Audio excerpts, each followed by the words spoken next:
Hello ladies and gentlemen, Green here and welcome to another tier list. In this one we will take a look at all the premium chests that are available and we will try to establish when is it worth to go for the premium chest and when should you go for the hero chest instead. The bottom tier will be the Cheetah tier. There will be Cheetah of course and characters that are as bad as Cheetah, and in the middle have the hero chest tier. In this tier will be characters that if bought are going to be just as good as buying the hero chest, so it doesn't really make a difference. So everything that goes above this is a must buy as a premium chest instead of the hero chest that is always available, and anything that is below this tier you should never go ahead and buy. And I have tried to keep in mind what are the needs of a new player and what characters are good to take in the long run and what uses do they have.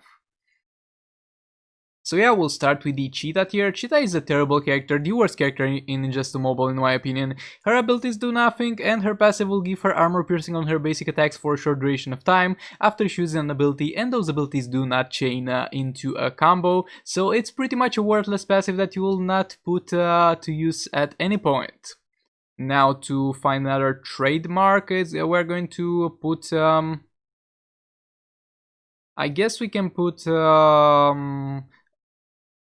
Starfire. Starfire is going to be pretty much as good as the hero chest. It doesn't really matter which one you go for. You can go for the premium Starfire chest, you can go for the hero chest. It's not going to affect you that much in any way. Starfire is going to be a good tank, but unfortunately she is just a tank, and tanks are not extremely valuable in Injustice 2 Mobile.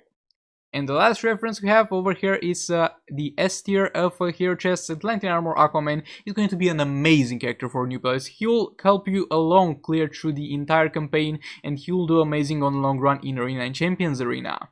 Because he's got healing, he's got power drain on his special 2, and yet again he's going to have armor piercing on his special 1. He's kind of lackluster in terms of rates and soul rates, but I guess you can't have them all for a gold character that you can get from a premium chest, but he's going to be very good for your needs, especially in the early stages of the game.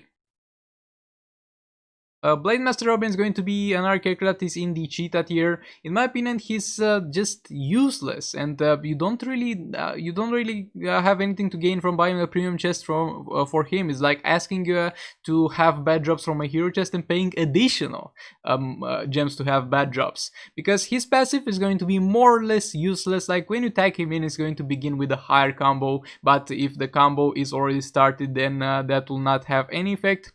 And at the same time, he's got the stun on ability, but overall he's got absolutely no place in the game. He's not specifically good for Arena, Champions Arena raids or solo raids, and he does not perform extremely well in campaign either. So Blademaster Robin is not a character that you really want around. Grenaro is going to be in the A tier. He's going to be a character that will not do that much for you in terms of all the game mods mentioned. He'll have a little bit of a better performance, can be used as kind of a damage dealer, has a power drain, but he's so high up to the A tier because of the fact that he will have a long-term benefit, and that being a must-have support character for Phase 4, because he will be able to power drain the Phase 4, and when he tags out he will power lock Phase 4, leaving it with like a few seconds where it can't generate power. So that is why he's going to be amazing, because you will find a use for him as no matter how much you progress into the game, and that use will be for raids and maybe soul raids if you don't have entropy and you want to power drain Dark Side and power lock him. Next up, Blue Beetle. Like, Blue Beetle is a character that has not received love, and I'm not going to be the one to give him that. I'm not going to be the first one to attempt that, because I value my resources. This is a character that has been, I guess some people tried to use him in raids, but they failed miserably, because he's just a character that is not made for raids. And in terms of Arena and Champions Arena, I guess he's decent, but he's not really that good to justify building him only for that alone. Overall, he seems like a very interesting character, but a character that was a victim to a very faulty design, unfortunately. Next up, we have Emerald Green Lantern. Emerald Green Lantern is going to be a character that has an ability that increases his resistance to damage on his second ability, and that's very good, and that can chain into a combo, and that can help you out a lot in the early stages of your playthrough in Arena. And on the long run, you can pretty much stick him in any team in Arena and Champions Arena because of the buffs that he provides on tagging. But other than that, he's not the best character for any team in the game. He's not the go-to character for any team in the game, but he's going to to be a pretty damn decent character to replace anybody that you're missing, and it's going to do a hell of a good job in the early stages of the game. Rapunzel is also going to be an A tier, a character that is amazing in Arena and Champions Arena because of her special 2 has armor piercing. It's going to pop up out of the ground pretty much in the enemy's ass, and they can't really avoid that. It's going to be armor piercing, and after you use it, her passive will make it so that they can't swipe right or swipe left the enemy. And you might be like, well, yeah, that's not a big deal. It is a big deal because by swiping right or left, you are moving towards your enemy. And they will pretty much be stuck in place. You can just swipe left forever and use another special 2 and keep them in a chain combo like that. It's going to do amazing for you in Arena NCAA in the early stages of the game, but she's not as good as that as Atlantean Armor Aquaman is, so that's why she's not S tier, but definitely a good character. Grid is going to be pretty much the same as the hero chest. Like, if you get grid, it's okay. If you don't get grid and you get something else, it's most likely better or worse. It's pretty much a 50-50 with the grid premium chest. Like, he is a safe pick to go for. You could go for his premium chest when it's up, but it's going to be pretty much the same odds that you have in terms of the hero chest, because you're pretty much paying additionally to have additional chances for average character. He's very good at one thing though. Fighting Just League team in the arena, you put him in a team and he disables the passive of Just League Cyborg, and at the same time when he receives a certain amount of damage from basic attacks, he receives a shield, and that shield is pretty powerful. He's pretty good in Arena and Champions Arena, but not as good, and he has a very niche use, and you can also farm him from the challenge. Same sense for Ace Grenaro, Starfire, Blue Beetle, Cheetah. But yeah, a pretty average character overall. Hellboy is going into the A tier. It's going to be a pretty solid tank, a pretty situational tank, but his passive is going to be situational but amazing. Like, he's going to be, first of all, immune from that damage. And second of all, instead of taking damage from that damage, he will heal from that damage, equal to a percentage of that amount.